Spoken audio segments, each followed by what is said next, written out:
आशीर्वाद बरसाई। ताली जोरदार ताली। हमने के आरा भोजपुर में थपरी कहला जाते हाथी भाषा में गोई नारा।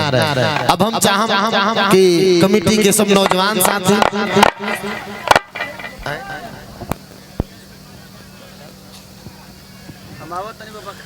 आ जाइए उत्तम जी। हाँ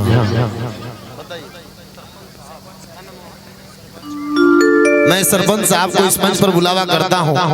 भोजपुरी जगत की पारंपरिक गीतों से जिनका पहचान बना, भोजपुरी जहाँ तक सुनी जाती है, जहाँ तक समझी जाती है, आपके आंगन बगल के ही गांव यानी आपके ही गांव की बिटिया जो भोजपुरी गीत संगीत में कोई नाम का मोहताज नहीं है। पूरे भारतवर्षों में जहाँ तक भोजपुरी सुना जाता है, कम टाइमों में अपना प्यार पा करके, आपके आशीर्वाद पा करके अपने क्षेत्र अपने गाँव का नाम जो रोशन कर रही है जिला का, इसके लिए मैं काला बाबा से ही गुहार लगाऊंगा कि काला बाबा का कृपा सदैव बना रहे। इस गंगा के कछार से, बलुआ की धरती से आ जाइए। सरपंच साहब को बुलाया जाए, विलंब न किया जाए।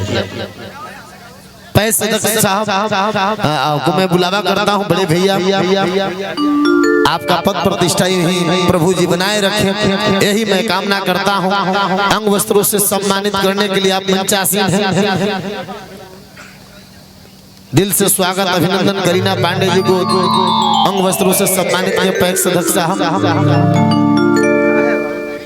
अच्छा तो मैं चाहता हूँ अच्छा ठीक। काला बाबा जो फकीरी में जिया करते थे, आपका गांव के बगल का ये है गांव, तो आपको ये जानना चाहिए। संत थे, जब बाढ़ आता था तो वृक्ष पर रह जाते थे, बड़े फक्कर टाइप के फकीर थे। संत फकीर वैसे तपस्वियों का भूमि है बलुआ, जो गंगा के तट पर अवस्थित है। मैं और विशेषताएं आपको मोबाइल पर लिख करके भेज दूंगा। यहाँ की कहानी, इनकी गाथाएं हैं बहुत सारी। मैं बोलूंगा तो लगातार 40 मिनट है इन पर का। जहाँ भी जा हमने के भाई लोग की तरफ से ही आग्रह जरूर आवेला एगो गीत के। खैर इतना प्रशासन के हाल का में लेवे के नहीं खे, अब वो खासकर आरा जिला के प्रशासन के कैसे एगो बहिन अपना भाई खातिर कहती है कि हमारा प्रशासन होकर चाहे कोई नेता विधायक होकर काहे इतना टेंशन बा। जब हईसन हमार भाई लोग रंगदार वाले तो हमरा का चीज के टेंशन बा। आ कैसे बहिन कहती है कि हाय पुलिस प्रशासन सरकार का करी। फिलहाल सरकार के तभी टेंशन कुछ और चीज के बनल बा। अच्छा 14 तारीख के बाद क्लियर हो जाए, वही समय बुझाई, वही समय मालूम चले। फिलहाल भगवान से ये कामना है कि जे भी सरकार जे करो बने, जौना खातिर समाज उनका के चुनल गइल बा, समाज से ही खातिर काम जरूर लोग करस लो।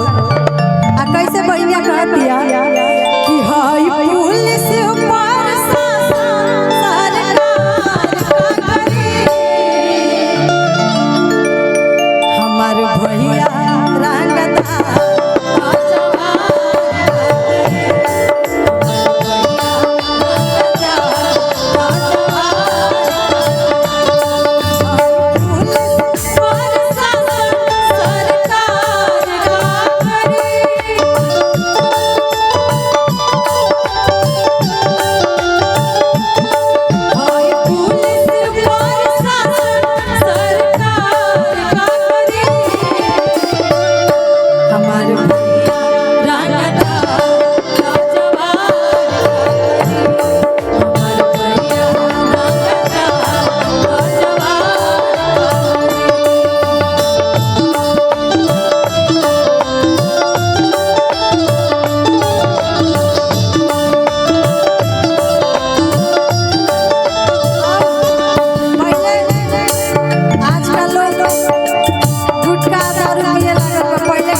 पगावता तो केहू कुछ पगावता। जी जी, हमने के गार्जियन मनोज भैया की तरफ से बहुत बहुत आशीर्वाद। तो देखिए हमनी खातिर समाज सुधार का बा कुछ ना, खाली हमनी के भाई लोग सुधर जास लोग तो वो से बड़ा समाज सुधार कोई ना हुई। हाल में हमारो भाई के बियाह भइल बा, हमनी के तो इनका हरकत से परेशान रह जा कि कहियो मार काट कहियो झगड़ा कर देत रह। जब से इनकर बियाह भइल इनकर मेहरारू इनका से परेशान बड़ी ऐसा का प्यार जो मार काट करते रहे कहत कि हमारा ना मालूम है कि राहुल भाई ऐसा हो हम ले देख रहे के बियाह के चाहता है तो कैसे हुआ भौजाई कहत ओइसे बहुत सारे भौजाई तार हो कि काहे आवत नहीं खा काहे आवत नहीं खा आदत से बाज न जाओ। आई ना पूछबो कि भौजाई काहे बात कर लिया, काहे कह जाई बात। इनका फोन में 2-3 गो लड़की के मैसेज देख लिया अब बियाह के बाद भी का कर आदत बस शुरू तबे कहत रही कि काहे आवत नहीं खा काहे